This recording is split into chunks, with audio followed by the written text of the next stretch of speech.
Hello and welcome. The greatest demonologists are not born from pure ambition alone. They are forged in the crucible of abandonment, shaped by the weight of impossible expectations, and tempered by the burning desire to prove that power recognizes no boundaries. You are about to witness the transformation of a girl named Natasha into something far more dangerous. Something that would send ripples across every plane of existence and challenge even the mighty lords of the abyss themselves. Before we descend into these histories, please consider subscribing to the channel. It is the surest way to find your path back to our library of lore when you wake. Section 1. The Witch's Origins and Descent into Darkness. In the realm of Greyhawk, on the world of Oyeth, a child came into existence under circumstances shrouded in mystery. Her birth parents remain unknown to this day, lost to history, or deliberately obscured. What is certain is that the girl who would become Natasha the Dark caught the attention of Baba Yaga, the legendary witch whose very name carried the weight of countless lifetimes, whose hut walked on chicken legs through the mists between worlds. The ancient witch chose to adopt this child, though whether out of perceived potential or some unknowable purpose, none can say with certainty. But adoption by Baba Yaga was not the blessing one might imagine. Motherhood, as you might understand, held little warmth for a being who had transcended mortality itself, who had consumed the lives and years of others to sustain her own eternal existence. Young Natasha grew up in the Feywild under Baba Yaga's tutelage, her earliest memories filled with bizarre and unpredictable natural phenomena that she came to resent. The training was rigorous, the expectations impossible, and the affection non-existent. At the tender age of 10, Natasha learned her first incantations for summoning demons from her adopted mother, a gift that would shape the course of her entire existence. The child was not cherished. The child was not truly wanted in the way a daughter should be. She was a project, a student, perhaps an experiment. And in that cold relationship, something twisted and brilliant began to take root in the heart of a girl who would grow to shake the very foundations of the multiverse. You must understand that Natasha's formative years were marked by this emotional void, this gaping absence where parental love should have resided. She grew knowing that her birth parents had given her up or died, knowing that her adoptive mother viewed her merely as another student among many. Baba Yaga had other adopted daughters, including Alina the Fair, a lawful good sorceress of whom Natasha grew jealous, though the specifics of their relationship remain unclear. This knowledge of being merely one among several, never truly special, never truly chosen, did not break the young girl. Instead, it forged her into something harder, something more determined than simple resentment could ever create. As Natasha grew, she displayed an aptitude for magic that could not be ignored. The arcane arts came to her as naturally as breathing. Where other students of magic struggled to grasp basic concepts, she excelled. Where others stumbled through their first cantrips, she danced. The power flowed through her veins like liquid fire, and she embraced it with a hunger that startled even her teachers. But raw talent alone would not satisfy her. She needed more. She craved more. She demanded more. The young woman sought out knowledge wherever it could be found. She studied under various tutors and masters, absorbing their teachings with a voracious appetite that left them both impressed and unnerved. She eventually became known as Natasha the Dark, a title that distinguished her from her adoptive sister and reflected the path she had chosen. Enchantment magic became her specialty, the art of bending minds and influencing wills. She learned to weave spells that could make the strongest warrior kneel, that could turn friend against friend, that could reshape reality according to her desires. But even as she mastered these conventional magics, she felt the pull of something darker, something that whispered promises of power beyond the limitations of mortal spellcasting.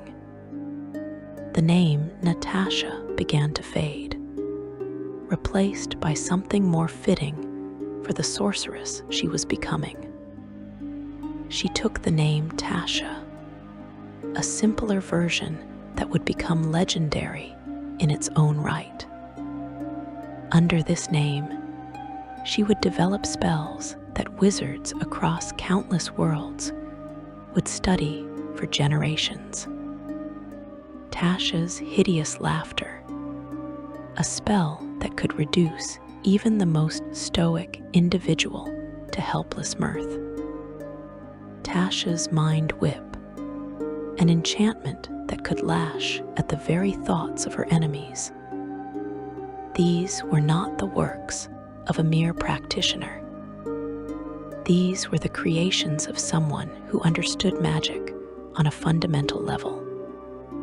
Someone who could see beyond the veil of conventional wisdom and grasp truths that others could not fathom. As Tasha, she joined the company of 7, a group of famous adventurers, though her true motivations for this association remain unclear to scholars. During this time, she became the apprentice of Zagig Iggwilv, a powerful wizard in his own right. Together, they accomplished remarkable feats of magic. She obtained the ichor lance from demons for Zagig, and together they summoned the demon Lord Fraz Erblu. They used the ichor lance to wound the demon prince and bound him to Castle Greyhawk, where Tasha extracted as much demonic and arcane knowledge from him as she could. She even helped Zagig build the god trap at the bottom of Castle Greyhawk, demonstrating her growing mastery of binding magic. But this partnership, like all of Tasha's relationships, would not last. In what historical accounts describe as a night of betrayal, Tasha fled Castle Greyhawk with Zagig's most valuable artifacts, including the crucial demonology tome known as the Tome of Six. This act of theft would provide the foundation for her greatest work, though at the cost of making yet another powerful enemy. Assuming the name Iggwilv, she sought greater power in the lost caverns of Graz'zt within the Yatil Mountains. This twisted mountain, now called Iggwilv's Horn, was said to be the last resting place of the ancient mage Graz'zt himself. Using the lore and power she had stolen from Fraz Erblu and Zagig, she bound Graz'zt to her service, using him as her slave for what some accounts suggest were generations. Here, in this place of dark power, she established her stronghold and began to truly understand her purpose. The transformation from Tasha to Iggwilv marked a fundamental shift in her approach to magic. She was no longer content with the powers available through traditional wizardry.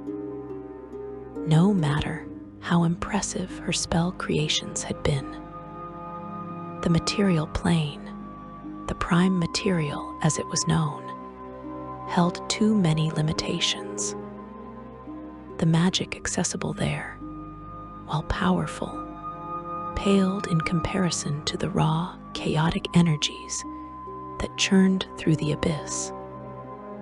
And so her gaze turned downward, toward the infinite layers of that most terrible realm, where demon lords ruled over domains of nightmare and madness.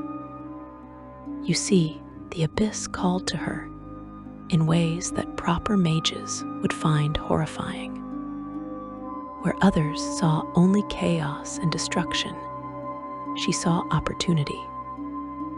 Where others recoiled from the corrupting influence of demonic power, she leaned in with fascination. The demons were not mere monsters to be destroyed or feared.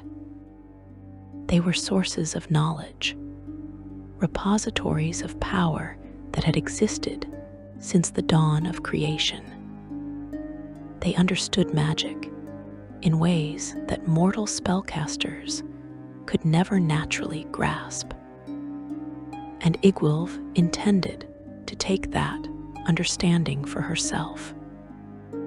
Her studies in demonology began with the foundation her adoptive mother had provided. Building upon those first lessons learned at age 10, she summoned lesser demons first, binding them with circles of protection and wards of containment. She questioned them, extracted their secrets, learned the hierarchies and politics of the abyss. Each summoning taught her more. Each binding refined her techniques. Each interrogation added to her growing repository of forbidden knowledge. She learned the true names of demons, those secret appellations that gave a summoner power over the fiend. She learned the laws that governed demonic existence, the rules that even creatures of chaos could not break. She learned, and she grew stronger with each lesson. But Iggwilv was never one to be satisfied with half measures. Lesser demons could only teach her so much. She had already successfully bound Fraz Erblu, one of the demon princes, during her time with Zagig. Now she needed access to even greater powers, to the mightiest demon lords themselves. These beings ruled entire layers of the abyss, commanded legions of lesser fiends, and wielded power that could reshape reality. They were the pinnacle of demonic existence, and she was determined to bend them to her will. Her reputation grew as she moved from success to success. Stories spread of the witch queen who could summon and control demons with ease. Mages whispered her name in fear and envy. Demon lords began to take notice of this mortal, who dared to treat them as subjects of study, rather than beings to be worshipped or fled from. Some were amused, some were insulted, all were intrigued. The path she walked was treacherous beyond measure. One mistake in a summoning circle could mean death or worse, eternal torment at the hands of a vengeful demon. One miscalculation in a binding ritual could leave her defenseless before creatures that viewed mortals as playthings or food. But Iggwilv did not make mistakes. Her will was iron. Her knowledge was comprehensive. Her ambition was limitless. She established herself in the region near Perrinland, though some tales speak of her domain as centered at Sajkanth, a place of dark wonders where she ruled with absolute authority. Here she built her stronghold. Here she conducted her experiments. Here she summoned beings from the lower planes and bent them to her purposes. Her power grew until she was not merely a sorceress, but a political force. A conqueror who would soon command armies both mortal and demonic. The creation of what would become the Demonomicon began as her great project, building upon the stolen tome of Zyx. This work would contain everything she learned about demons, from the mightiest lords to the lowliest dretches. It would detail their strengths and weaknesses, their true names and secret desires. It would be the ultimate treatise on demonology, a work of such comprehensive scope that no other could compare. But to complete such a work, she needed access to the greatest sources of demonic knowledge. She needed to study demon lords directly. She needed to bind them, control them, and extract their secrets over extended periods. And so her thoughts turned to one demon lord in particular, one whose power and cunning were legendary even among his peers.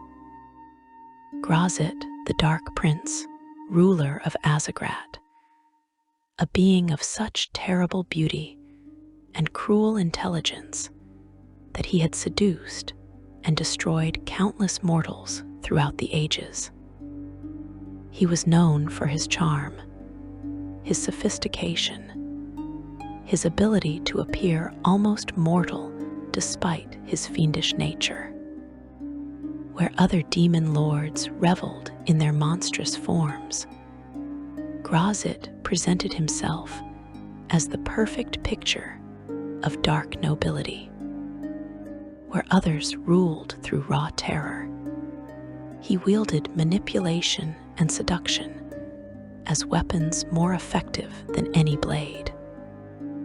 Iggwilv heard the stories of Graz'zt and felt something stir within her. Was it merely academic interest in studying such a powerful specimen? Was it the challenge of binding a demon lord known for his mental prowess? Or was it something else, something she did not yet recognize in herself? Whatever the reason, she became fixated on the Dark Prince. She studied everything she could find about him. She learned of his realm, Azagrat, which comprised 3 layers of the abyss: the 45th, 46th, and 47th. She learned of his servants, his enemies, and his appetites. She prepared herself for what would be the greatest summoning of her career. The ritual to call forth Graz'zt would require preparations, unlike any she had attempted before. She gathered components from across multiple planes. She crafted protective circles with precision that bordered on obsession. She spoke true names and words of power that few mortals had ever uttered.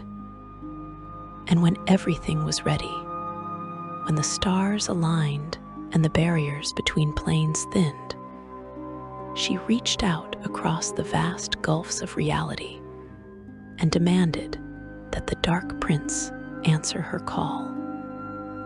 In the year 460 of the common year calendar, Iggwilv successfully summoned and imprisoned the demon Lord Graz'zt. The moment he appeared, bound within her sanctum, everything changed. You must understand that demon lords do not simply appear. They arrive with presence, with power that makes the air itself feel heavy. The temperature dropped. Shadows deepened in corners where no shadows should exist. And there, in the center of her binding circle, stood a being of terrible majesty. 6 fingers on each hand, skin as dark as midnight, eyes that gleamed with intelligence and malice in equal measure. He wore the trappings of nobility, but beneath the cultured exterior lurked something primordial and dangerous. Their eyes met across the sanctum. Iggwilv saw power incarnate, a being of ancient evil who had existed since before mortal civilizations rose from barbarism. Graz'zt saw something that may have surprised him: a mortal woman who radiated confidence and control, who had dared to summon him not out of desperation or worship, but out of pure ambition. In that moment, based on what we know of their subsequent relationship, we can assume the game began. In that moment, the dance of seduction and manipulation likely commenced. In that moment, 2 beings of immense power and intelligence recognized something in each other that would prove both intoxicating and ultimately catastrophic. But that first binding was merely the beginning. What would unfold between the Witch Queen and the Dark Prince would become legend. A tale of passion and betrayal, of mutual imprisonment and escape, of power struggles that would shake multiple planes of existence. Their relationship would produce consequences that neither could fully anticipate, binding them together in ways that transcended simple categories of ally or enemy, lover or adversary. The woman who had begun life as an unknown child, adopted by an immortal witch, but never truly embraced, had now successfully bound one of the most powerful beings in the multiverse. And in doing so, she had set in motion events that would define both their existences for centuries to come. Section 2. When Witch Meets Demon Lord. The binding circle held, as Iggwilv knew it would. years of preparation, countless hours spent mastering the intricacies of planar magic, and the accumulated knowledge stolen from Zagig and extracted from Fraz Erblu had led to this moment in the year 460 of the Common Year.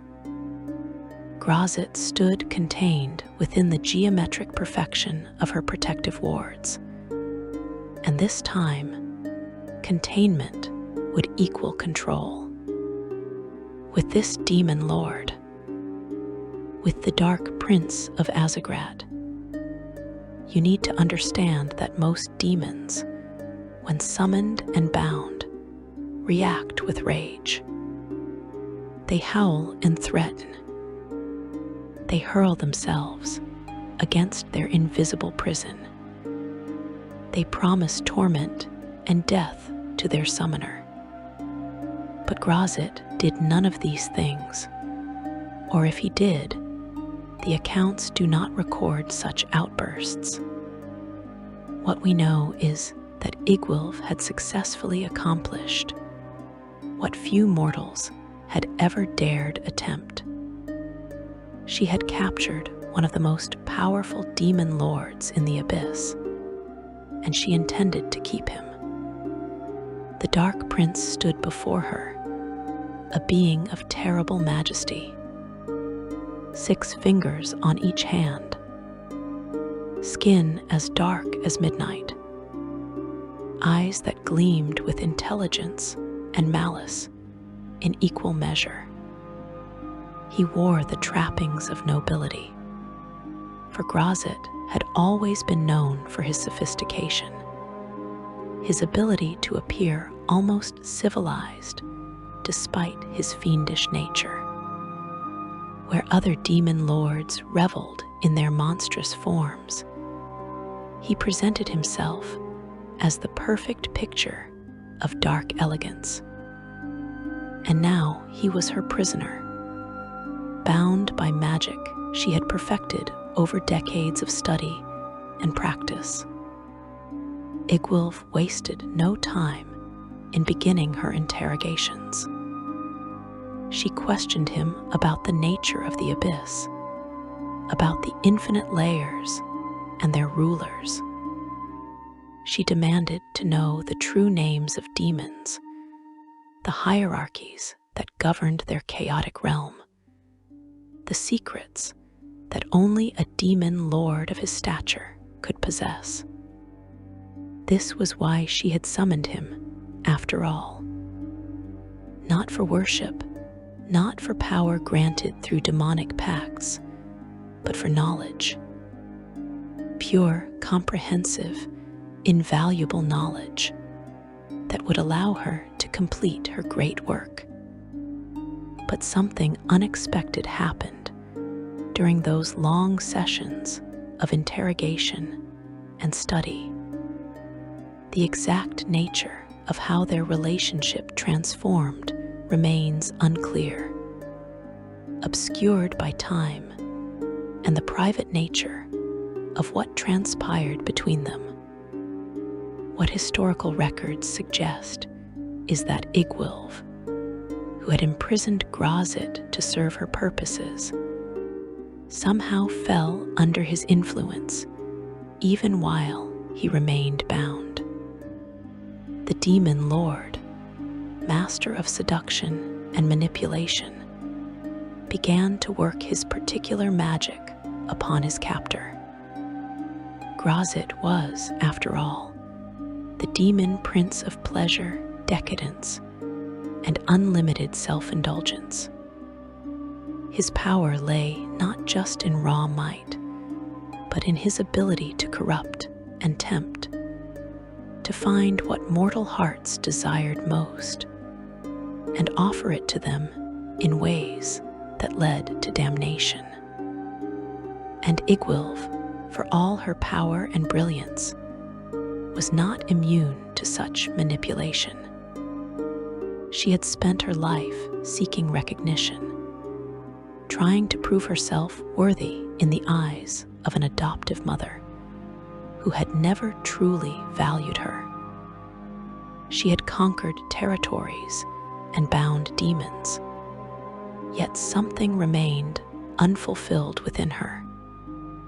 The chronicles from this period speak of a gradual shift in their dynamic. Iggwilv discovered, as one account delicately phrases it, that she could tolerate the presence of no one but Graz'zt, that he alone was worthy of her attention. Whether this was genuine feeling or the result of demonic influence working subtly upon her mind, we cannot say with certainty. What we do know is that the Witch Queen, who had intended to keep the Dark Prince as a source of knowledge and nothing more, became entangled with him in ways that went far beyond the intellectual. She seduced the demon lord, or perhaps he seduced her, or perhaps both occurred simultaneously in a dance of mutual manipulation. The boundaries between captor and captive began to blur in ways that would have seemed impossible at the start of his imprisonment. Graz'zt, even while bound, exerted influence over Iggwilv's decisions and ambitions. Under his guidance, she grew ever more hungry for power, expanding her conquests and seeking to extend her rule. Her empire grew as she followed his counsel. Using the demonic armies she could now summon with greater ease thanks to his knowledge. From this union, conceived shortly after Graz'zt's initial imprisonment around the year 460, came a son. His name was Iggwilv, a cambion born of a human mother and a demon lord father. The child inherited power from both parents, displaying abilities that marked him as something far more dangerous than a mere half-fiend. Some accounts describe his birth in disturbing terms, suggesting he emerged from Graz'zt's very flesh as the demon lord lay imprisoned, though the exact circumstances remain debated among scholars. Iggwilv looked upon her son with plans already forming. She arranged for the infant Iggwilv to be adopted by a petty lord north of Wyestill Lake, placing him in a position where he could eventually rise to power. This suggests that even in the early days of Iggwilv's life, his mother was thinking strategically, positioning her son to become a force in the world. By the year 479, Iggwilv would indeed rise to prominence when his adoptive father left control of his land to this supposed son. Within a year, the young cambion had assimilated 3 surrounding fiefs, demonstrating the ruthless ambition he had inherited from both parents. But the birth of Iggwilv was not the end of the complicated relationship between Iggwilv and Graz'zt. The demon lord continued to serve as her advisor and consort. Though one must question who truly held power in this arrangement. Iggwilv believed herself to be in control, pointing to the binding circles that still contained him, to the magic that prevented him from simply departing to the abyss. Yet Graz'zt's influence over her decisions suggests a different story. One where the prisoner had found ways to manipulate his captor even from within his cage. The years passed, and Iggwilv's conquest of Perrinland was complete by the year 481. She held a firm grip on that nation, ruling as the Witch Queen with Graz'zt still bound to her service. To outside observers, she appeared triumphant, having accomplished what no other mortal had managed: the long-term imprisonment and exploitation of one of the Abyss's mightiest lords. She continued to extract knowledge from him, adding to what would become the Demonomicon, creating a tome of demonological lore that had no equal. But beneath this apparent success, rot was spreading through the foundation of her empire. The frequent summoning rituals Iggwilv performed had consequences beyond the demons they brought forth. A rift to the abyss grew beneath her lair, a dangerous tier in reality that threatened to expand and consume everything she had built. The barrier between planes was weakening, worn thin by her constant trafficking with demonic forces. Graz'zt, ever cunning, saw his opportunity in this crisis. He proposed a solution. Iggwilv should free Tsajcanth, the half-fiend mage whose essence she had been using to power her stronghold, and use him as a living seal against the spreading rift. It seemed like sound advice from her trusted consort, a way to solve the problem that threatened them both. Based on what we know of Graz'zt's nature, we can assume he had been planning this moment for years, waiting for precisely the right circumstances to arrange his escape. In the year 491, Iggwilv undertook the ritual to free Tsajcanth. What happened next was betrayal on a scale that would shake the Yatil Mountains themselves. When Tsajcanth emerged from his bondage, he immediately attacked Iggwilv. Whether Graz'zt had communicated with Tsajcanth somehow, or whether the half-fiend simply seized the opportunity for revenge against the woman who had enslaved him, the result was the same.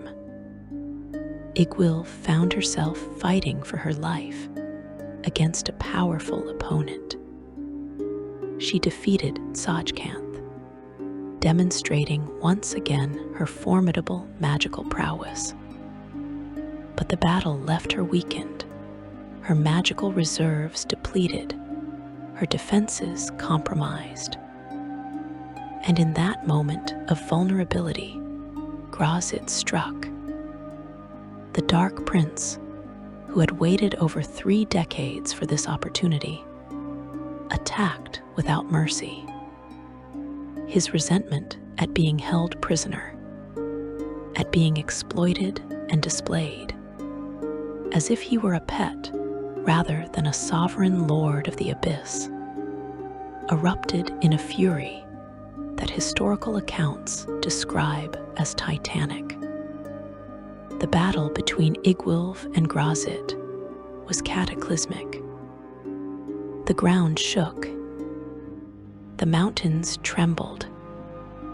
Reality itself seemed to strain under the weight of the power being unleashed.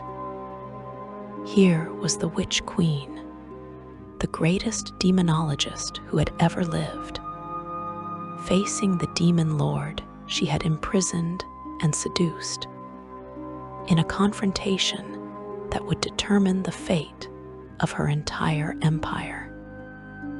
Yuz, their son, found himself torn between loyalty to both parents. Some accounts speak of him being literally divided, split into demon and human halves by the conflict between his mother and father. Whether this is literal truth or metaphorical description of his psychological state, it illustrates the impossible position the Cambion occupied. He could not support one parent without betraying the other, could not remain neutral without abandoning both. The battle ended with Graz'zt slain, his physical form destroyed. But for a demon lord, death on the material plane does not mean true destruction. Graz'zt was banished back to his home in the abyss, where he would spend 100 years recovering from his defeat. Iggwilv survived, but at terrible cost. Her power was broken. Her empire collapsed without her leadership. Nearly every spell, artifact, and ally at her disposal had been consumed in that final confrontation. The question that haunted scholars afterward was why Graz'zt had allowed Iggwilv to survive at all. A demon lord of his power, even weakened by battle, could surely have struck a finishing blow against his former captor. Some suggested he was insufficiently powerful after his long imprisonment to deal that final strike. Others proposed that he wished to punish her by forcing her to live in a weakened, humiliated state, to know what it felt like to have everything stripped away. And still others whispered that despite everything, despite the betrayal and the imprisonment and the battle, some part of Graz'zt wished his former lover to continue living. This last interpretation remains the most controversial, suggesting emotions that demon lords are supposedly incapable of feeling. The truth, as we can infer from their subsequent interactions, may involve all these factors and more. Graz'zt was also likely aware that killing Iggwilv might invoke the wrath of Baba Yaga, the witch queen's adoptive mother. Even demon lords, it is said, fear the mother of witches. The ancient witch had powers that transcended normal categories, and whatever her feelings toward her adopted daughter, she might not tolerate a demon lord murdering her. What is certain is that the relationship between Iggwilv and Graz'zt did not end with that battle. They had shared too much, created too much, hurt each other too deeply for simple resolution.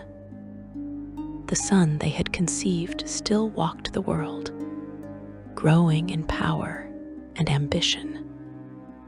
The knowledge they had exchanged still shaped magical practice across multiple planes. And the feelings, whatever they had been, genuine or manufactured, love or obsession or mutual manipulation, had left marks that would never fully fade. Iggwilv fled into obscurity, her once mighty empire reduced to ruins. Graz'zt returned to the abyss to recover and plot. But their story was far from over. The dance they had begun in that initial imprisonment would continue through the centuries, taking new forms, creating new complications. They would meet again, imprison each other again, betray and manipulate, and perhaps even feel something resembling care for each other again. They had become in ways neither had intended, permanently entangled in each other's existence. Section 3. Chains of Obsession, the Aftermath and Reversal. The ruins of Iggwilv's empire smoldered for months after the cataclysmic battle in 491. Her former subjects scattered, seeking new masters or simply fleeing to lands where the name of the Witch Queen did not carry the weight of recent catastrophe. Perrinland, which she had conquered and held with an iron grip for a decade, suddenly found itself free but devastated. Her vaults were plundered by treasure seekers brave or foolish enough to venture into the wreckage of Iggwilv's horn. Her magical experiments, left unattended, either faded into dormancy or transformed into dangerous hazards that would plague the region for decades. You must understand what that battle had cost her. The Witch Queen, who had commanded armies of demons and mortals alike, who had bent one of the mightiest demon lords to her will for over 3 decades, was reduced to a shadow of her former power. The wounds she suffered reached far beyond merely the physical, damaging her psyche to such a degree that much of her personal power was torn from her. Nearly every spell, artifact, and ally at her disposal had been consumed in that final confrontation with Graz'zt.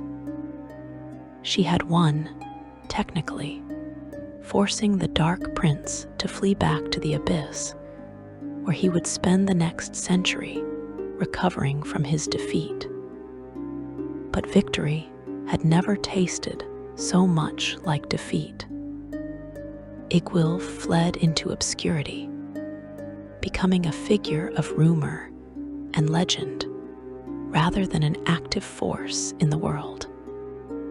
Some whispered that she had died from her wounds, that the battle with Graz'zt had finally ended the career of the greatest demonologist who had ever lived. Others claimed they had seen her in distant lands, weakened but alive, slowly rebuilding her power in secret. The truth lay somewhere between these extremes, as it so often did with Iggwilv. Her son Yuz, the Cambion born of her union with Graz'zt, continued his own rise to power without her guidance. By 490, just before the great battle that destroyed his mother's empire, Yuz had consolidated control over multiple territories north of Wyestill Lake. His ambition, inherited from both parents, drove him to expand his influence steadily. But his feelings about his parents remained deeply complicated, a mixture of resentment, need, and carefully suppressed emotion. The young demigod blamed his mother for many things, though historical records do not detail all his grievances. He understood that Iggwilv craved only her own power, that she might well have turned against him had it suited her purposes. This knowledge created a wall between them, a barrier that prevented genuine trust even as they maintained contact. When Iggwilv later scolded him for hiding his thoughts from her, as a passage from historical texts describes, he cursed her carefully in a corner of his mind that was well shielded from any possible prying by magic. In that that moment of internal frustration, he finally understood why Graz'zt had imprisoned her in a dismal plane within the abyss. Yes, you heard correctly. Graz'zt imprisoned Iggwilv. At some point after their first battle, after the demon lord had recovered sufficiently from his banishment, he captured his former captor and held her prisoner in the abyss itself. The exact timing of this reversal remains unclear in historical records, lost in the fog of centuries and deliberately obscured by those involved. What we know with certainty is that the Dark Prince, who had spent over 30 years bound by Iggwilv's magic, ensured she experienced imprisonment from the other side. Yuz hated his father for this, though he was careful not to anger him openly. The Cambion needed demon armies to achieve his goals of conquest, and Graz'zt controlled access to those forces.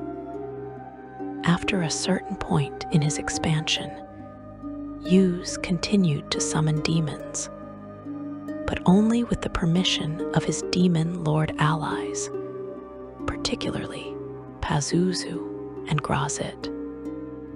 Graz'zt had the upper hand in these dealings, holding Yuz's mother hostage as he did.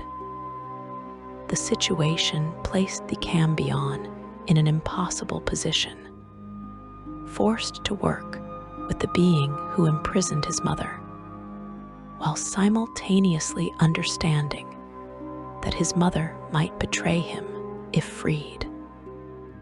Based on what we know of Graz'zt's nature and his relationship with Iggwilv, we can infer that her imprisonment in the abyss served multiple purposes. It was revenge, certainly, payment for the decades she had kept him bound. It was also strategic, ensuring that Iggwilv could not interfere with his plans or attempt to capture him again. But the historical record suggests something more complex at work. Rumors abounded that Graz'zt had, in fact, fallen in love with his captor. This possibility, controversial among scholars who study demon lords and their capabilities for genuine emotion, would explain certain aspects of how he treated her during this reversal of their positions. While held prisoner by Graz'zt in his plane of the abyss, Iggwilv bore him many children. Yuz had been the first, conceived during the initial period of Graz'zt's captivity around the year 460. But these new offspring, born during Iggwilv's own imprisonment, numbered in the multiple. Graz'zt quickly and securely placed them in various locations across the plains, protecting their identities from any beings that could bring them harm. This suggests a level of care and planning that goes beyond simple demon lord behavior, implying that he valued these children and perhaps, by extension, their mother. The exact identities and fates of most of these children remain unknown, deliberately hidden by Graz'zt himself. Some fan theories and unofficial accounts speak of 9 daughters that Iggwilv managed to keep secret from both Graz'zt and other demon lords, teaching them witchcraft and fashioning abyssal weapons for each. However, these accounts exist outside the primary historical canon and should be understood as speculative interpretations rather than verified fact. What is certain is that the relationship between Iggwilv and Graz'zt, even during this period of her imprisonment, continued to produce offspring. This suggests that their relationship, toxic and destructive though it was, retained elements of the connection they had formed during his initial captivity.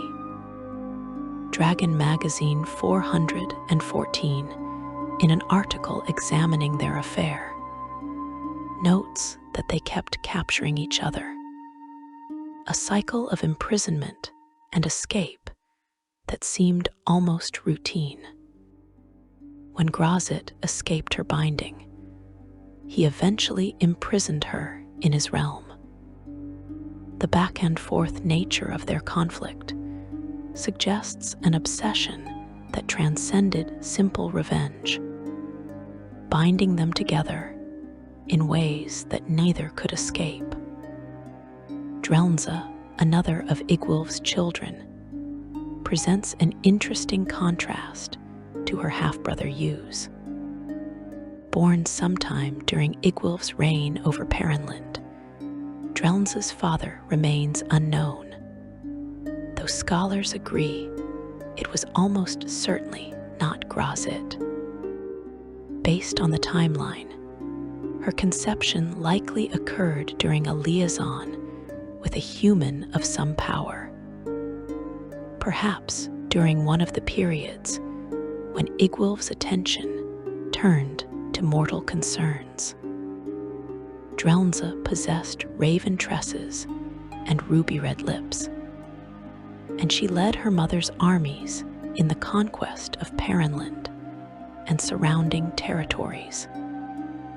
Unlike Iggwilv, who embraced evil wholeheartedly, Graz'tz's story took a different turn. At some point, this daughter of the Witch Queen had a change of heart, turning to good and deciding to lead a rebellion against her own mother. This betrayal must have stung Iggwilv deeply, echoing her own betrayal of her mentor Zaggig years earlier. When rebels encamped outside Iggwilv's capital at the lost caverns of Tzajkanth, the Witch Queen responded with characteristic ruthlessness. She sent a vampire to bite her daughter, turning Graz'zt back to evil through undeath. But the transformation came too late to save Iggwilv's crumbling empire.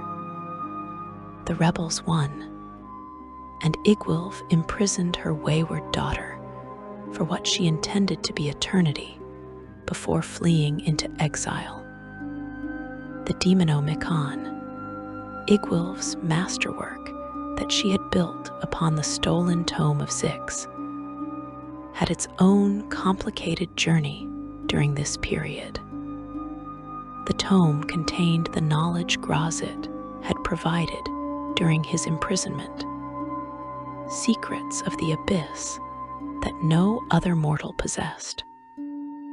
She had interrogated the demon lord Fraz Urblu during her time with Zaggig, extracting valuable information from his lies with remarkable cleverness. She had bound Tzajkanth and drained his demonic knowledge, and she had spent over 30 years questioning Graz'zt himself, adding layer upon layer of demonological lore to her growing work. The Demonomicon was not a single book, but rather existed in multiple volumes. To date, Iggwilv had used the complete Demonomicon to wield power over at least a dozen demon lords, a feat which none but she had succeeded in accomplishing. Acquiring the power of all 6 volumes at one time was extraordinarily difficult, as each copy was protected by two guardians. One guardian protected its location, while a second stalked any bearer if the first failed. If successful in killing the bearer, the guardian was responsible for finding a new hiding location for the book. The tome itself possessed a kind of malevolent awareness, shaped by the intensity of emotion and magical energy Iggwilv had poured into its creation. It was so highly valued that its bearer would be targeted by fiends and demonologists from across the plains, all eager to claim its power for their own. Like many artifacts, it had detrimental properties which were not widely known, subtle corruptions that affected those who studied it too deeply. The book seemed to want readers to desire spreading its knowledge, and circumstances would arrange themselves to ensure it found new bearers when old ones failed.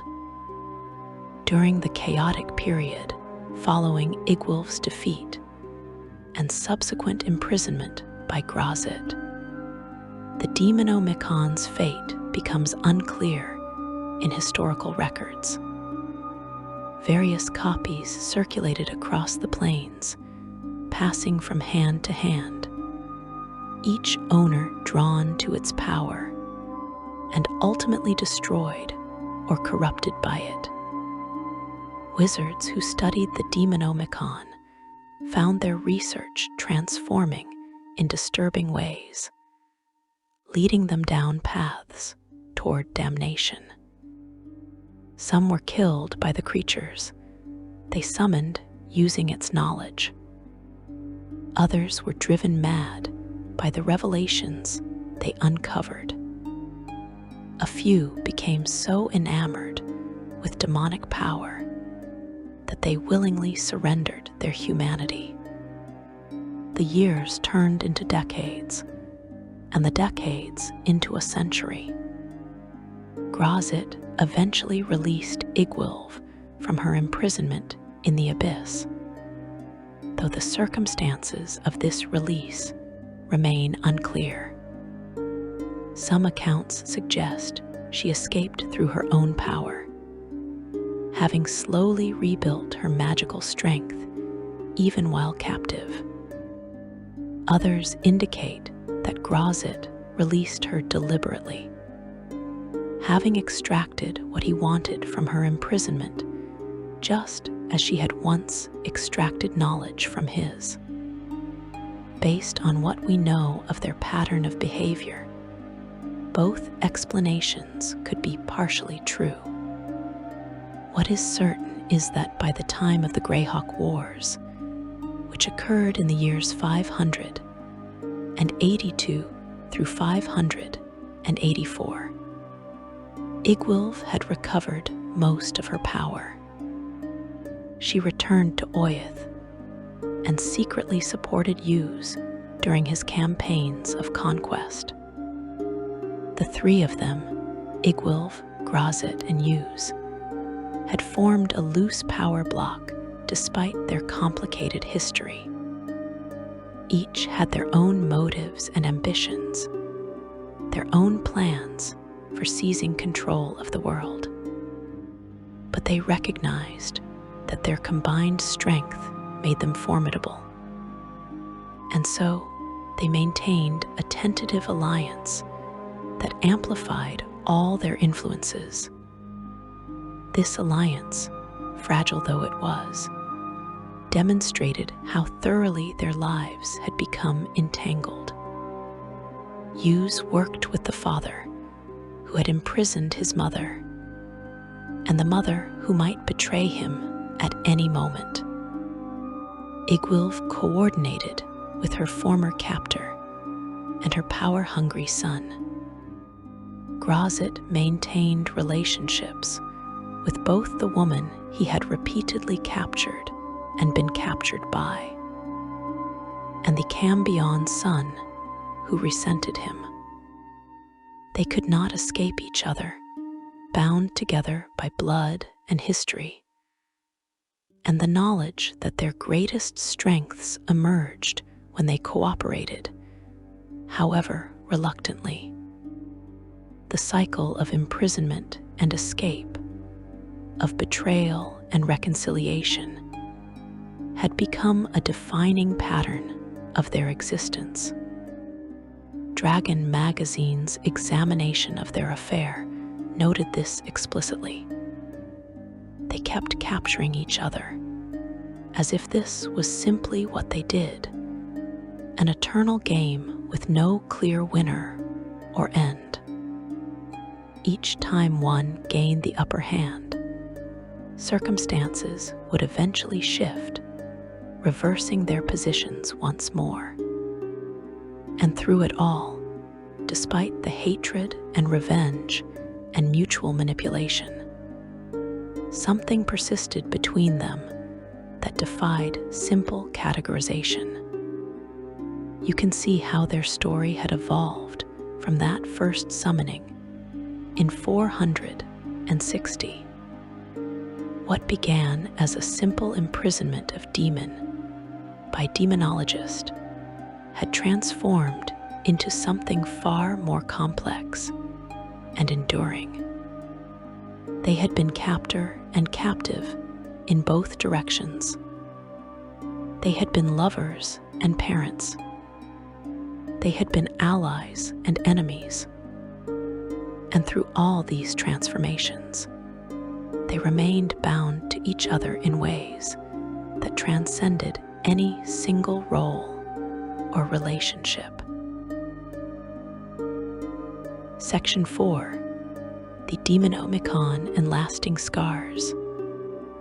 The Demonomicon of Iggwilv stands as her most enduring legacy, a work that would shape the study of demonology for centuries beyond her own lifetime.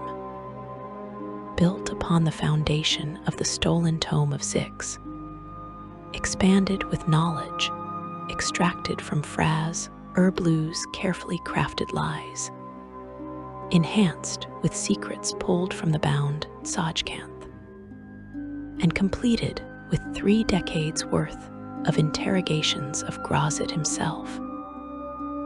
The Demonomicon represented the most comprehensive collection of demonic lore in the known multiverse. You must understand what this tome contained. Among its brass-bound pages, held shut with a clasp resembling a claw, lay methods for summoning and binding demon lords themselves. It featured unique rituals for crafting permanent gates to the abyss, doorways that would never close without extraordinary intervention. Most crucially, it contained the true names of various demons, those secret appellations that gave summoners power over beings of chaos. To date, Iggwilv had used the complete Demonomicon to wield power over at least a dozen demon lords, a feat which none but she had succeeded in accomplishing. The book existed not as a single volume, but in multiple copies, 6 in total, according to most accounts. Each copy contained different information, though all shared the core knowledge that made them so dangerous. Most volumes detailed the biology and psychology of demons with frightening precision. It was the first work to reliably catalog the various races of demons and make this information available to humankind. But beyond mere cataloging, the Demonomicon contained Iggwilv's philosophical speculations, including her theory that good and evil did not exist until the creation of mortal life, both being artificial constructions which arose when the gods gave mortal beings free will. Acquiring the power of all 6 volumes at one time was extraordinarily difficult, for each copy was protected by 2 guardians. One guardian protected its location, while a second stalked any bearer if the first failed. If successful in killing the bearer, the guardian was responsible for finding a new hiding location for the book. This system ensured that the Demonomicon remained both accessible and dangerous, available to those desperate or skilled enough to claim it, yet protected from casual acquisition. The tome itself was so highly valued that its bearer would be targeted by fiends and demonologists from across the plains, all eager to claim its power for their own. Like many artifacts, it had detrimental properties which were not widely known to scholars. Based on what we know of artifacts and their corrupting influence, we can infer that the Demonomicon subtly twisted the minds of those who studied it too deeply, leading them down paths toward damnation, even as they believed themselves to be merely expanding their knowledge. The Demonomicon became the gold standard for demonology during Iggwilv's reign and long after her fall. It was claimed in one source that Iggwilv knows the true names of 12 or more demon lords and uses their true names to control them. If this claim holds truth, then she possesses power greater than any single demon lord, for she can command multiple princes of the abyss simultaneously. Some sources suggest that Iggwilv knows more about the abyss and demons than any creature in existence, including the demon lords themselves. Her son Yuz continued to expand his empire, even without her direct support, after 491. The small fiefdom he had inherited in 479 grew rapidly through conquest. Within 3 years, he had created a small kingdom, his ambition and inherited power driving him to ever greater heights. Refugees from his conquests told tales of a road of skulls leading from the hills to the capital of the land, Dorica. They spoke of Yuz being 7 feet tall, driven by destruction, commanding armies of evil men, terrible wizards, savage orcs, and worst of all, fiends. Around this time, Yuz performed a dark ritual to steal power and life force from many victims, transforming himself from a mere cambion into a demigod.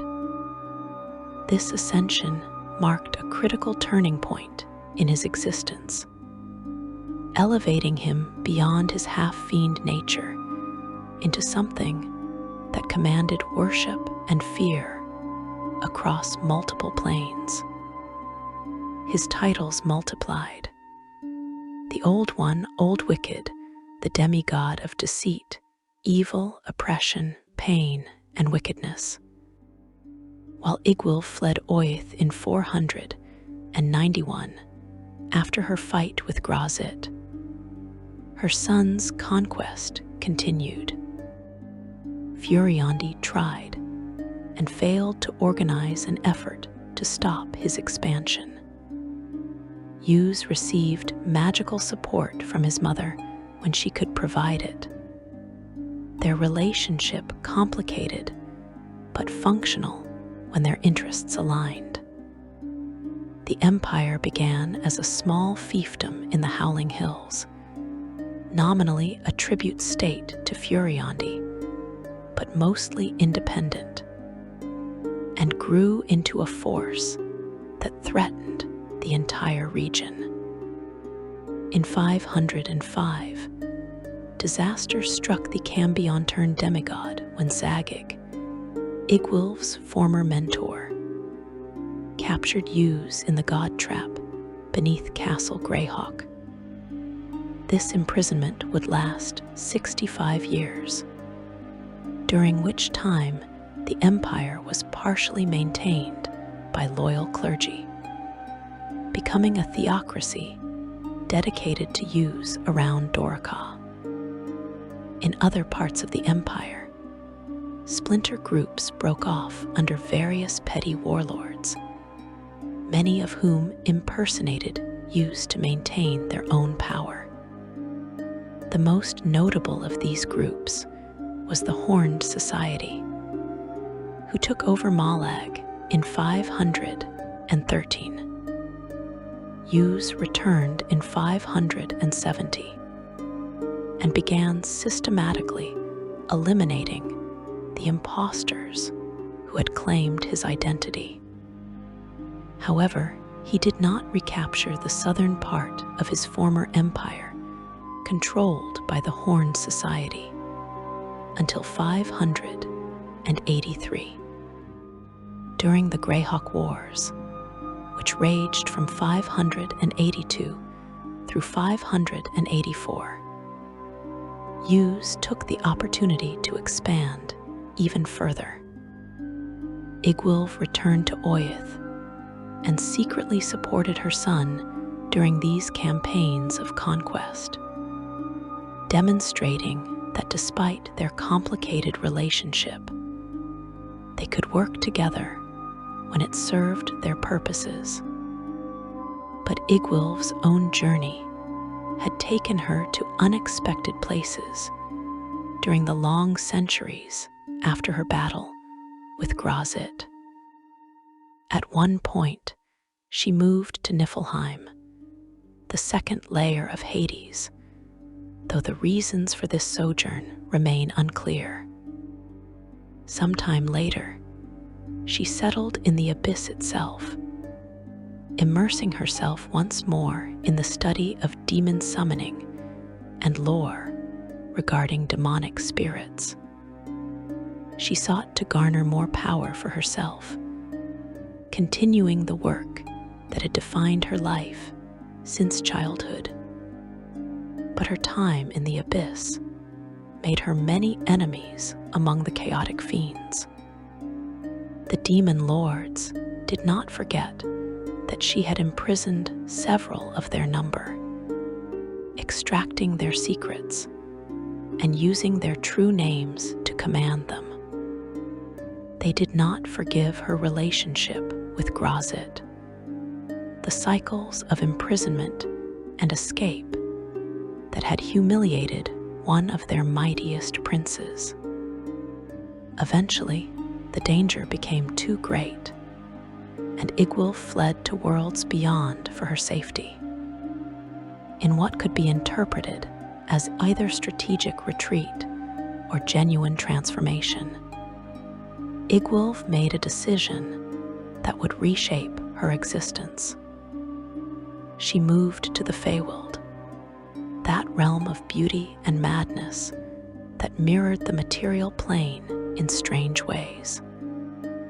There, she carved out her own domain of delight, a pocket realm within the Feywild that she named Prismeer. She built the Palace of Heart's Desire at its center and assumed a new identity, Zybelna, Archfey and ruler of this spectacular domain. This was not merely another alias in the manner of Tasha or Iggwilv. This represented a fundamental transformation. Over time, as she immersed herself in the Feywild Iggwilv literally transformed into a fey being. The environment molded her appearance to be more fey-like. Her mortal humanity gradually replaced by something older and stranger. She refocused her studies on that newfound state of existence rather than demonology, exploring what it meant to be fey rather than mortal or demon-touched. As Zybilna, she presented herself as a benevolent ruler, a fairy godmother figure who offered mercy to destitute mortals. She established rules and traditions in Prismeer, creating a civilization that operated according to fey logic rather than mortal reason. Her disposition changed over time, or appeared to change, as she became less interested in personal power and more interested in exploring her fey existence. She set about establishing herself as the avatar of mercy, a stark contrast to the Witch Queen who had conquered Perrinland with demon armies. But her closest allies saw the cracks in this facade. Flashes of arrogance and cruelty conflicted with her kindly persona. Moments when the old Iggwilv emerged from beneath the Zybilna mask. These allies ascribed this behavior to the mercurial nature of Archfey, convincing themselves that such contradictions were normal for Fey rulers. This interpretation may have been correct, or it may have been willful blindness to the truth that Iggwilv had not truly changed, merely adapted to new circumstances. Zybilna took her own memories of being Tasha and Iggwilv and locked them away in her castle, attempting to separate herself from her darker past. Yet she could not fully escape who she had been. Her butler's letters would later reveal that Zybilna the Archfey still partially lived as Iggwilv the Witch Queen, the two identities coexisting uneasily within the same being. She was attempting to be better as Zybilna, or so she claimed. Whether this represented genuine reformation or merely another manipulation. Another long game being played by someone who had spent centuries deceiving demons and mortals alike remains a matter of interpretation.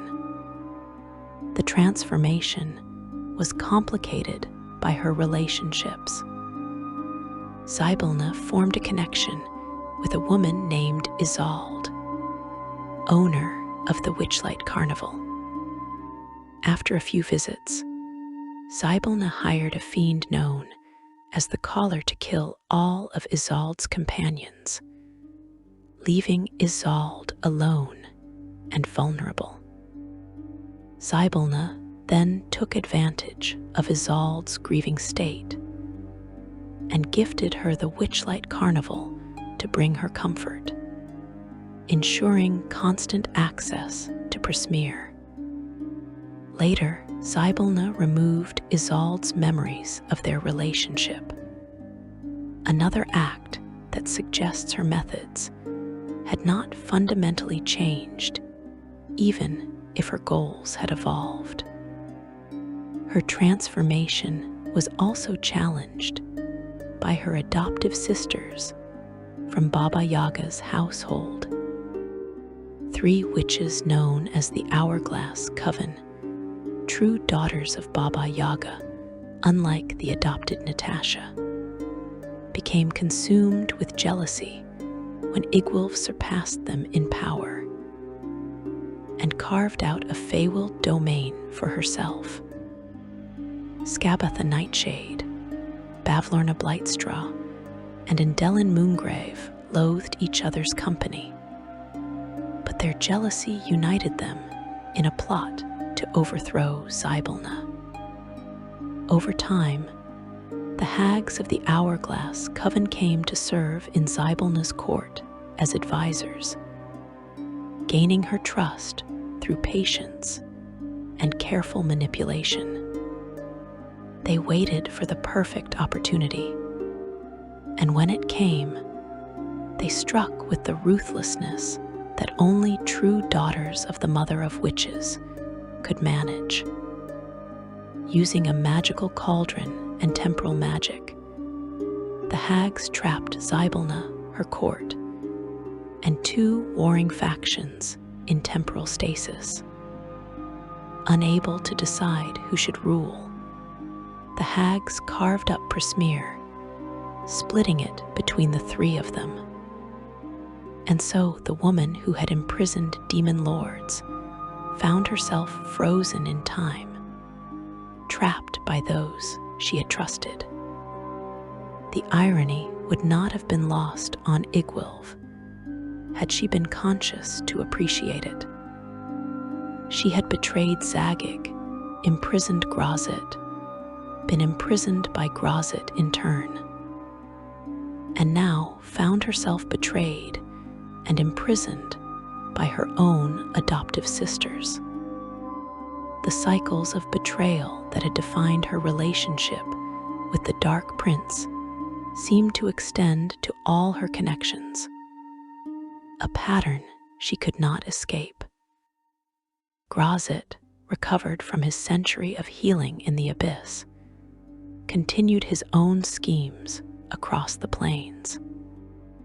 The Dark Prince had not forgotten Iggwilv, could never forget her. They encountered each other periodically during the centuries after their battle, their meetings alternating between hostile confrontation and surprising cooperation. Dragon Magazine noted explicitly that they kept capturing each other, as if this had become simply what they did, an eternal game with no clear winner or end. When Zybilna received Illustrial Silverhand's summons to combat the rising threat of Vecna, the Archfey found herself torn between duty and necessity. Her presence was urgently required in Prismeer, where threats to her domain demanded attention. As a compromise, and to honor the bond between Tasha and Illustrial, Zybilna dispatched a past version of herself to join Illustrial's cause. This Tasha was indeed a formidable wizard, but she had not yet achieved the status of Witch Queen or Archfey, existing at an earlier point in her timeline. This ability to manipulate time and send versions of herself across the time stream demonstrates the power Iggwilv had accumulated through her various transformations. She was no longer merely a mortal demonologist, no longer simply the Witch Queen of Perrinland. She had become something that existed across multiple identities and even multiple points in time simultaneously. Natasha, Tasha, Iggwilv, and Zybilna were all significant aspects of her being, each representing different stages of her evolution and different facets of her personality. The Demonomicon continued to circulate through the multiverse, passing from hand to hand, each owner drawn to its power. Demonologists studied it obsessively, using its knowledge to summon demons they believed they could control. Demon cults fought wars over possession of it, viewing the tome as a holy relic. And through it all, Iggwilv's influence spread, her techniques and theories shaping how mortals approached the study of fiends. Her relationship with Graz'zt remained the defining connection of her existence, a bond that transcended love or hatred or any simple categorization. They had created children together during both his imprisonment and hers. They had betrayed each other repeatedly, imprisoned each other in turn, battled to mutual exhaustion. And yet they continued to orbit each other, bound by history and memory, and the fundamental understanding that no one else in the multiverse could truly comprehend what they had shared. A glimpse of Iggwilv's future, revealed in certain historical accounts, shows her evolving into a white-haired hag. Whether this represents her ultimate destiny, another transformation in her endless series of reinventions, or merely one possible future among many, remains to be seen. What seems certain is that her story, intertwined with Graz'zt as it is, will continue to unfold across the ages. Section 5. Eternal echoes, love, hatred, and everything between. The centuries that followed the destruction of Iggwilv's empire and their subsequent cycles of imprisonment saw both protagonists of this dark romance evolve in ways that made their relationship only more complicated. They did not forget each other. They could not forget each other. The bond forged in their time together, twisted though it was by betrayal and imprisonment, remained as unbreakable as any chain she had ever crafted. But the nature of that bond defied simple categorization, transforming constantly depending on circumstances, moods, and the eternal chess game they played across the plains. Graz'zt returned to Azagrat and resumed his rule over the 3 layers that comprised his domain: the 45th, 46th, and 47th levels of the abyss. To outward appearances, nothing had changed. He still held court, surrounded by succubi and other servants. He still schemed against rival demon lords and tempted mortals into damnation. He still presented himself as the perfect picture of dark nobility, all charm and sophistication masking the predator beneath.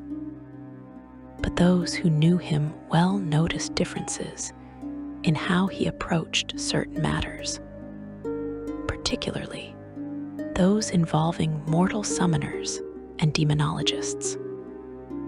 The Dark Prince became more cautious in his dealings with mortal practitioners, though he never lost his taste for the game of corruption. He is a skilled politician, and when possible, he prefers to solve confrontations with diplomacy and deals. Graz'zt enjoys the game of using words and false promises to trick his foes into serving his needs, especially when he can convince them that they have got the upper hand. His preference for political solutions and talking his way out of confrontations is in no way born of a need to avoid combat, though, for Graz'zt is among the deadliest demons of the abyss.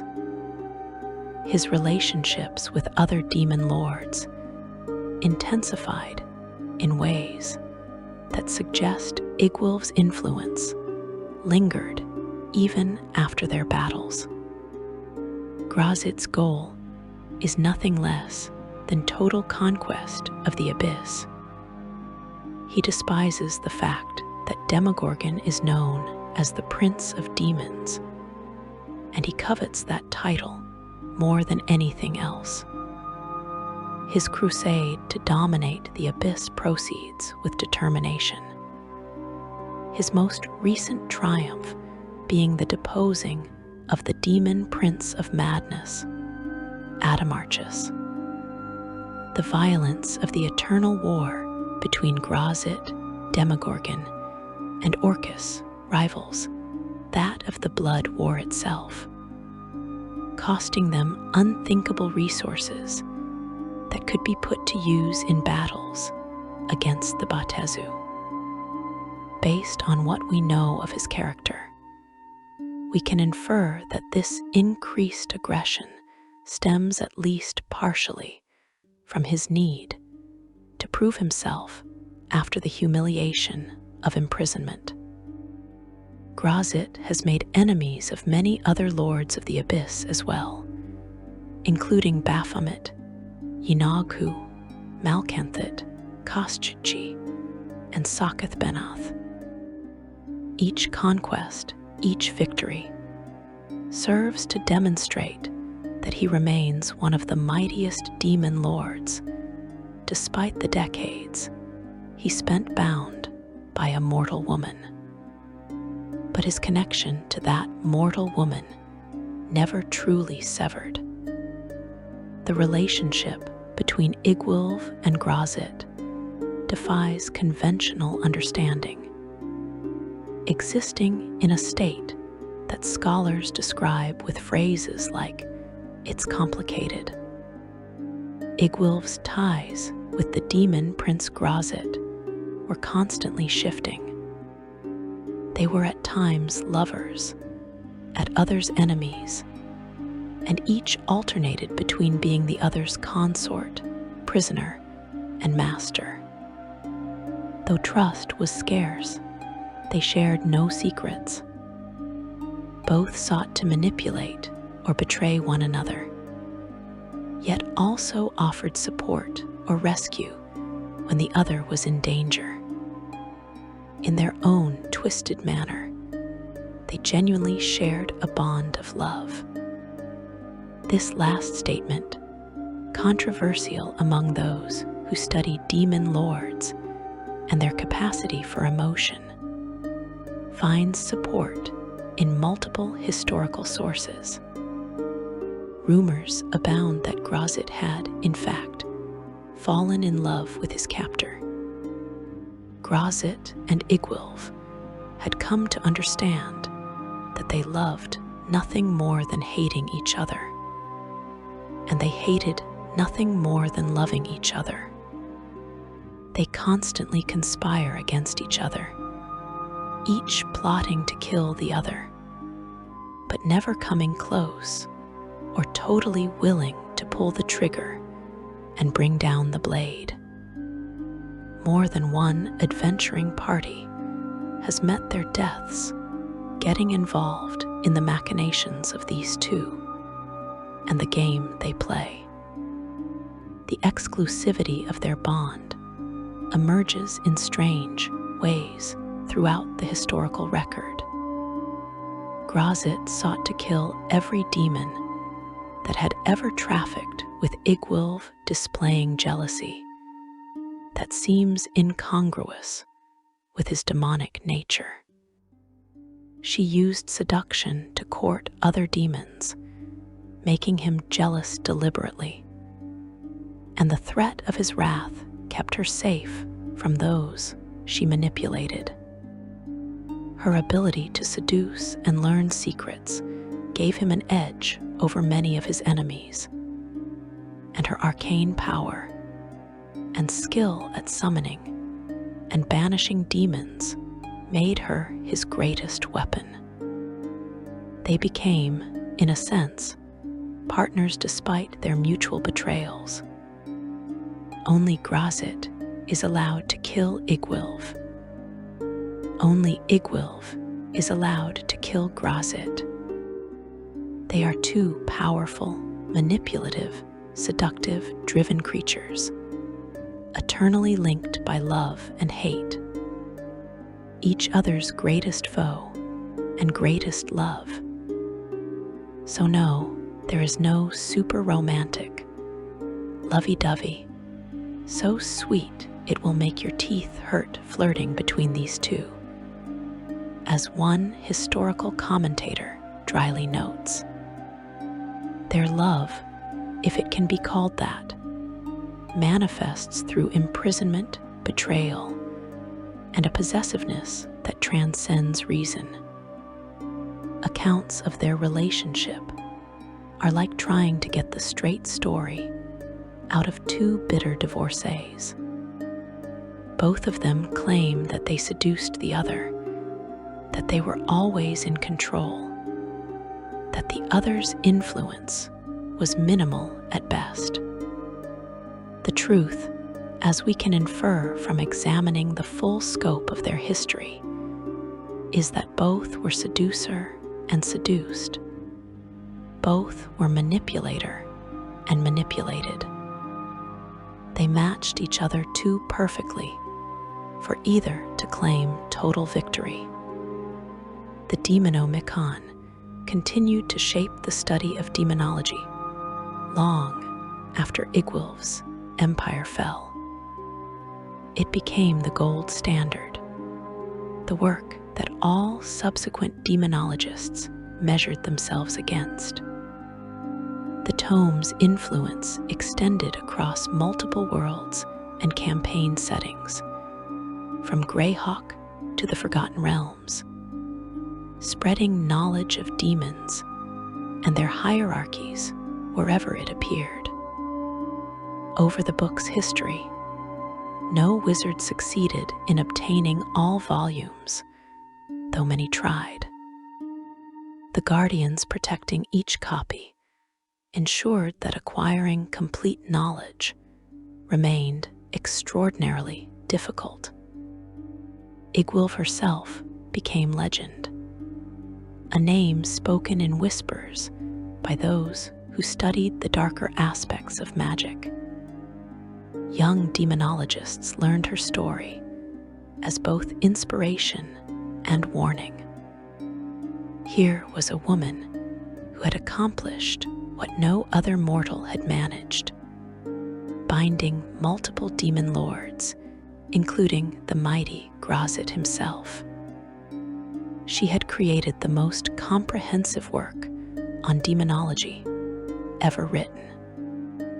She had ruled territories with demon armies at her command, and she had survived everything the abyss threw at her, emerging diminished but unbroken.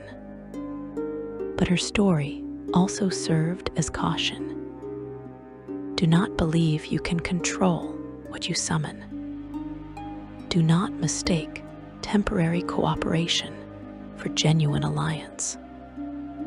Do not let personal feelings interfere with the fundamental understanding that demons exist to corrupt and destroy.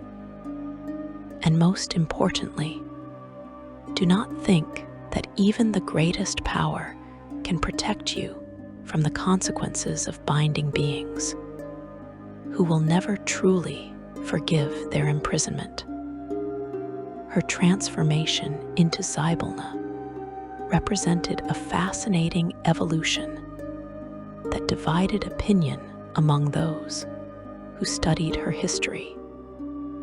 Some viewed it as genuine reformation, a powerful woman trying to move beyond her darker past and explore new forms of existence. The Feywild had changed her, literally transforming her nature from mortal to fey over long exposure to that realm.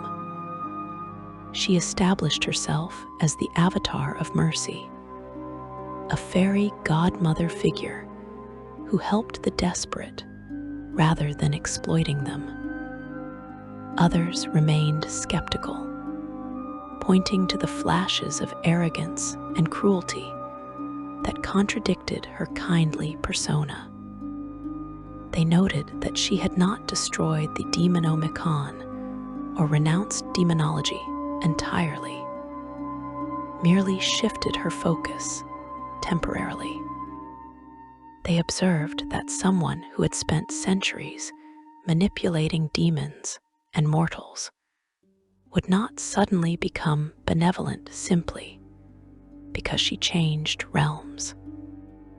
Based on what we know of her character and history, we can infer that the truth lies somewhere between these interpretations, that Zybilna represented both genuine exploration of new existence and strategic repositioning to escape enemies in the abyss.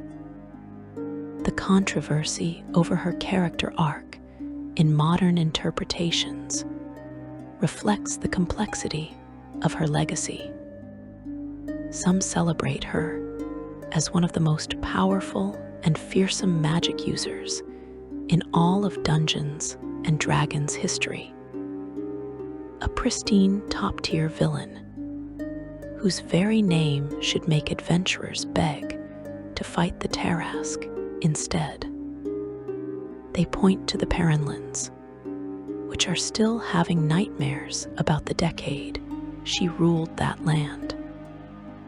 They remember the Iggwilv who matched wits with demon lords, who imprisoned Graz'zt for over 3 decades, who created the Demonomicon and conquered territories with demon armies.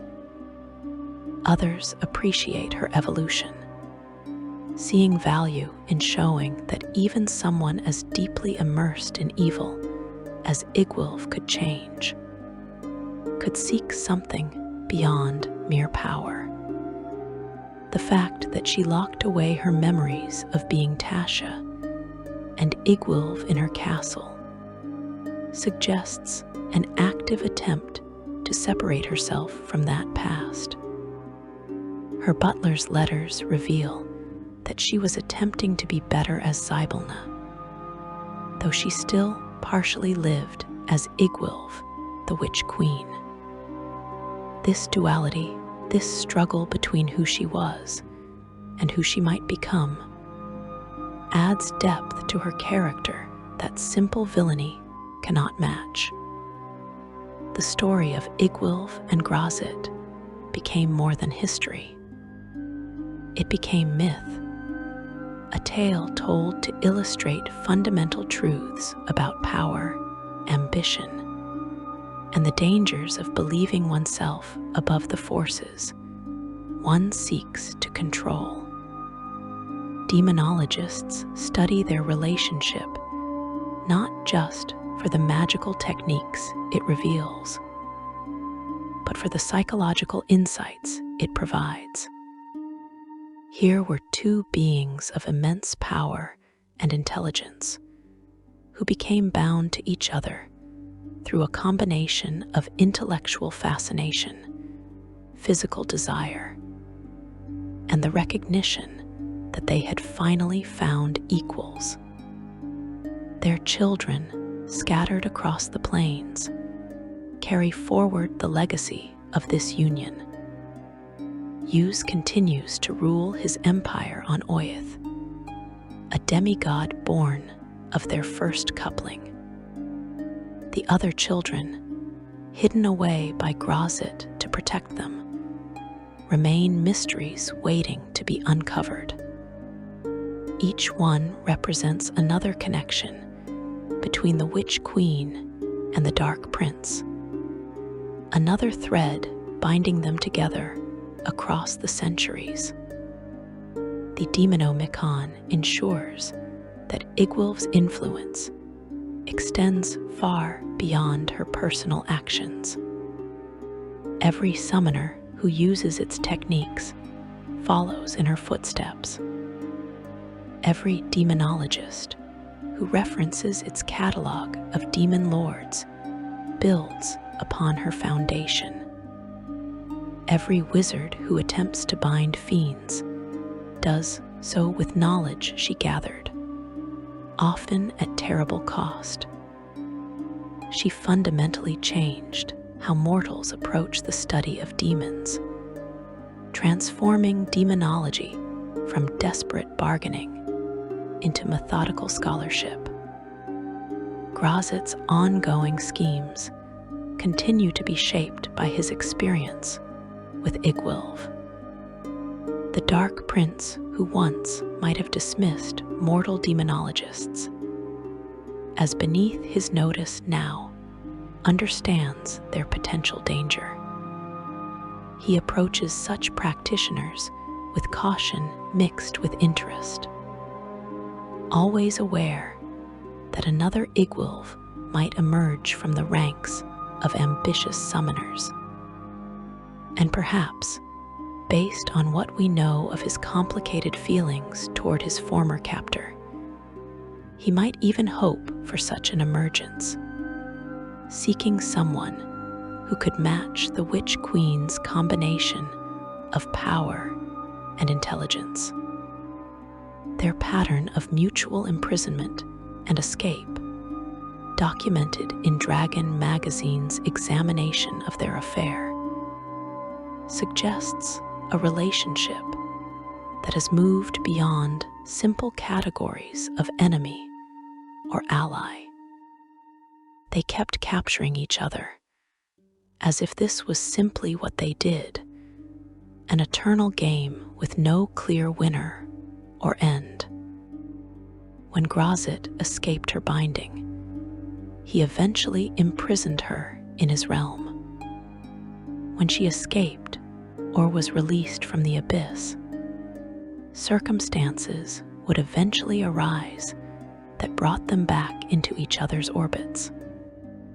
Graz'zt finally called a kind of truce at one point and allowed Iggwilv to leave unharmed, even employing his own demonic servants to convey her research and valued possessions to her manor on another plane. This act of consideration, unusual for a demon lord, suggests that despite everything, some measure of genuine feeling persists beneath the hatred and betrayal. Iggwilv and Graz'zt would thereafter continue in a cycle of attempting to exploit each other to serve their own plans. But the cycle itself became the relationship, an endless dance that neither could abandon. The greatest demonologist who ever lived, and one of the mightiest demon lords in the abyss, remain bound to each other in ways that transcend simple categories of ally or enemy, lover or adversary. They love nothing more than their hatred for each other, and hate nothing more than their love for one another. This paradox defines them, shapes them, and ensures that their story continues to echo through the multiverse, inspiring and warning those who would seek power in the darkest corners of existence. Until next time, may your own pursuits of knowledge be less catastrophic than those of the Witch Queen and the Dark Prince.